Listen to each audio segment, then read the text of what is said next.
Hello everyone, it's Glenda and welcome back to my home and into my kitchen. Today I want to share one of my family favorite recipes, and that is a sausage sweet potato bake that's so easy to make. Now when I was growing up, we were a meat and potato family. We ate very simple foods with hardly any spices. And my mom, she's 87, and to this day, she still does not like spices in her food. If you're on a budget and you're trying to feed your family for the least amount of money and still make really good meals, you may enjoy this meal. So let me show you what you need to prepare the sausage sweet potato bake. So first you're going to need to pick your sausage. Now I picked the Johnsonville Italian sausage in the mild flavor, but you can choose the plain, the mild, the hot. You can choose loose sausage and roll it up into balls. You can use whichever sausage you prefer. So if you like kielbasa, you can use that, but it's up to you. Kielbasa or sausage, it doesn't matter. This has 5 links in it, so I'm going to show you how to prepare it for probably a meal for say 2 to 4 people. And if you want to make it for a larger family, then I would just double everything that I'm showing you in this video. So that's the sausage. Now these sweet potatoes were pretty large.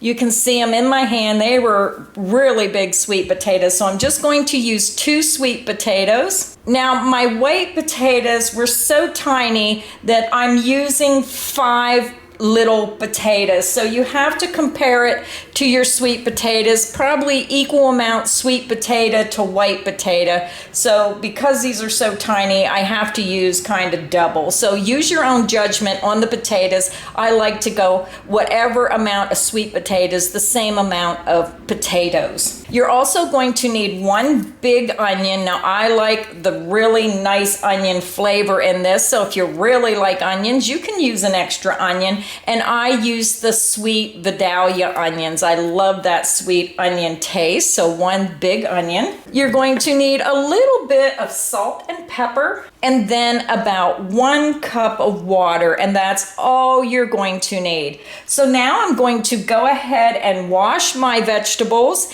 So I have all my vegetables washed and peeled, and now I'm ready to start chopping and putting our meal together. So I'm just going to start with my onion. And I cut mine into big chunks. I don't make it real small. I like that nice big chunky flavor. And as I chop, I'm just going to throw it into my pan. Now my potatoes, I like to cut them in pretty big chunks, so probably just 6 pieces in a potato,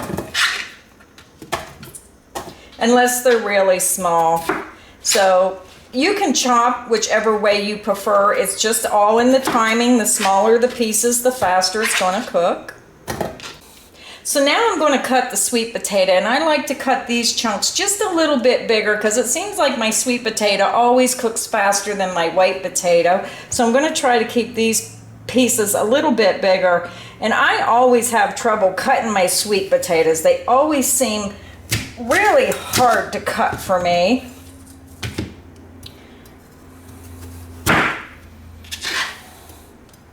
So these are really big, so I'm going to cut this in 6 chunks too, but you can get the idea of how big that is, of what chunks I'm putting in. You throw them in your pan.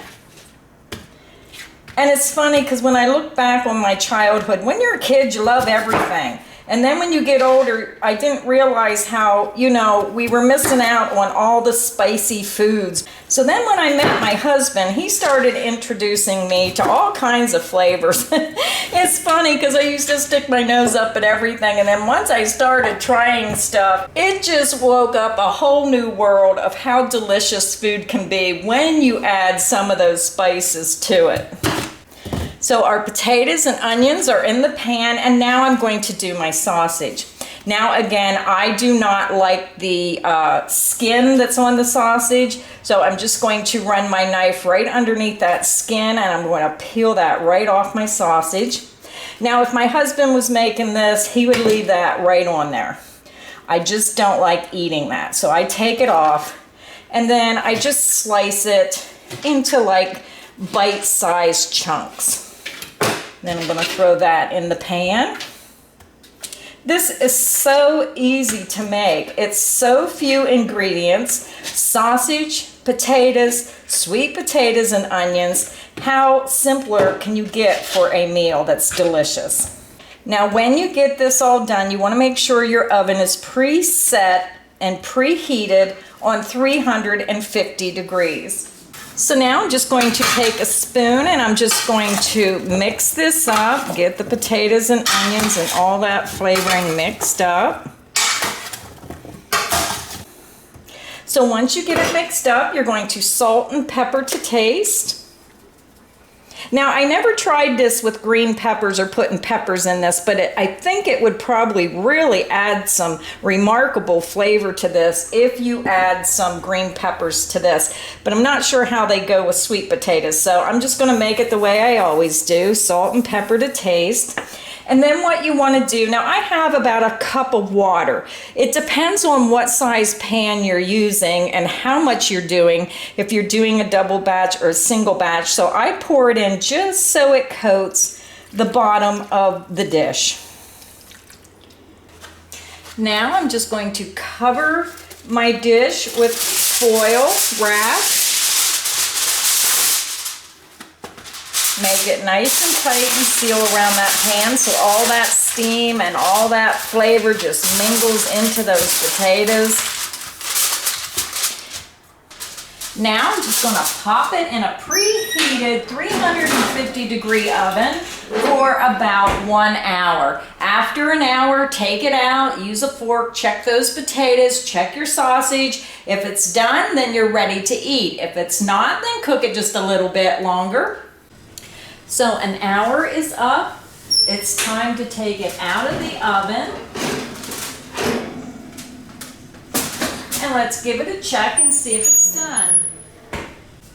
Now, when you take it out of the oven, remember, I've done this many times and burnt myself. Always remember that when you open this, steam is going to come out. So try to protect yourself and make sure that you have your hands back or wear a oven mitt. So I'm just going to spread this open. You can see that steam coming out. Oh, it looks so delicious.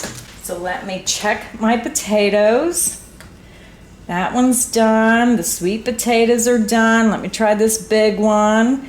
Now I'm going to cut my sausage in half. That is done. It looks and smells so wonderful. So let's get it plated up. I've been smelling this for the last hour. It smells absolutely delicious. Make sure you get a little bit of everything with that sausage and those potatoes. And to make this the perfect dish for your meal, add some country style biscuits to that plate, and this is going to fill you up. It's going to be delicious. So thank you everyone for stopping by Creative Grandma's Kitchen and cooking with me today. I hope you enjoyed this recipe. Make sure you hit that subscribe button, and if you like this recipe, please hit that like button. So until next time, happy cooking everyone.